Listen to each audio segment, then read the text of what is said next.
थांबलो ये ना लवकर. हा हा भाऊ ऐका ना, मला बाहेर सोडता का गावाच्या बाहेर? अहो काय झालं काय पण तुम्हाला? ते कसं सांगू, मला आता खूप भीती वाटते हो. अहो काय पण काय झालं काय? काय अहो माझ्या सासरकडचे लोक खूप छळ करतात हो माझा, पण तुला शब्द पण नाही सांगू शकत. अहो पण मग तुम्ही काय पळून आलाय काय? हा पळून आले मी. 2 दिवस त्यांनी मला घरामध्ये कोंडून ठेवलं होतं. खूप हाणमार पण करतात. शेवटी सगळी चूक माझीच आहे ना. अहो पण एवढं जर झालंय तर तुम्ही तुमच्या घरी सांगा ना, माहेरी. घरी तर नाही सांगू शकत, तीच चूक झाली माझी. घरच्यांनी मला इतकं लहानाचं मोठं केलं, खूप लाडात सांभाळलं त्यांनी मला, आणि त्यांच्या विश्वासाचा विश्वासघात केला मी. या माझं एका मुलावरती प्रेम होता, त्याच्यावरती विश्वास ठेवला आणि घरच्यांचा विश्वासघात केला. त्याच्यासोबत लग्न केलं मी. इतका त्रास देतात मला, मी घरी पण नाही जाऊ शकत हो. तुम्ही एक मिनिट, काय खाल्लंय पिल्लंय का काय? काहीच नाही खाल्लेलं. 2 दिवस उपाशी ठेवले त्यांनी मला. हे घे खा काहीतरी.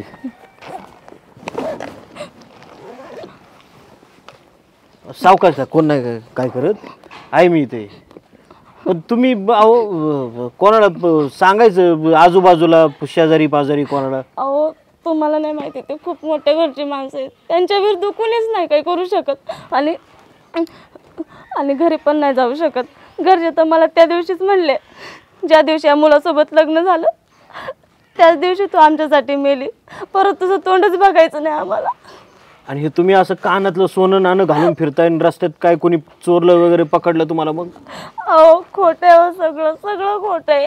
इतक्या मोठ्या घरची माणसं पण सगळी खोटीच.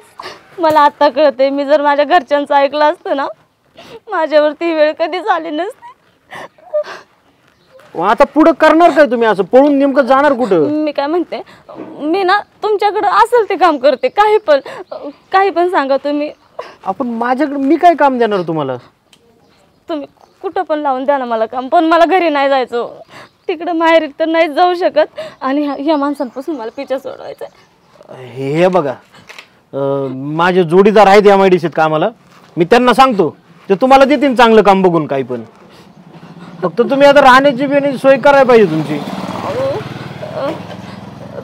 बघा ना तुमच्याच्यानं काय होत असं, मी कुठं पण आश्रमात कुठं पण राहील. काय तुमच्या मागे लागलेत कधी? हा शोधतच असतील मला.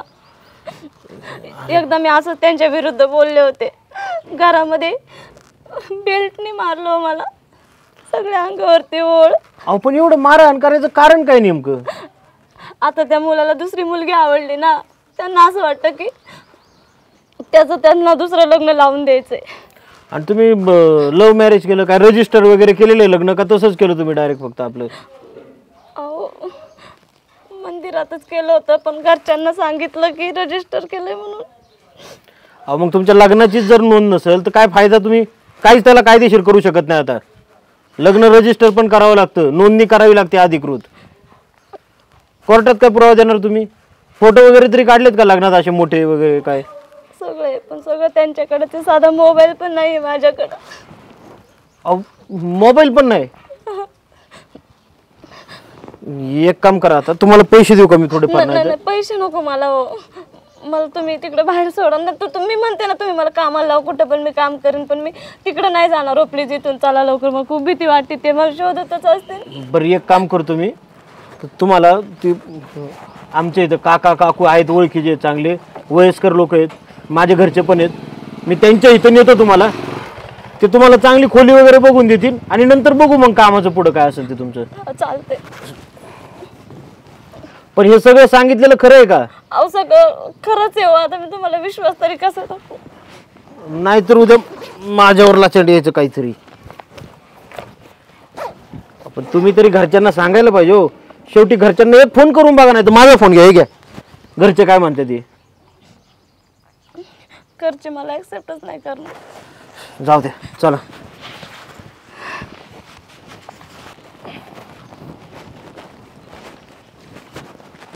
हो, तू घरात ना काही वस्तू नाही ना आणि तुम्ही महत्वाची काय अशी?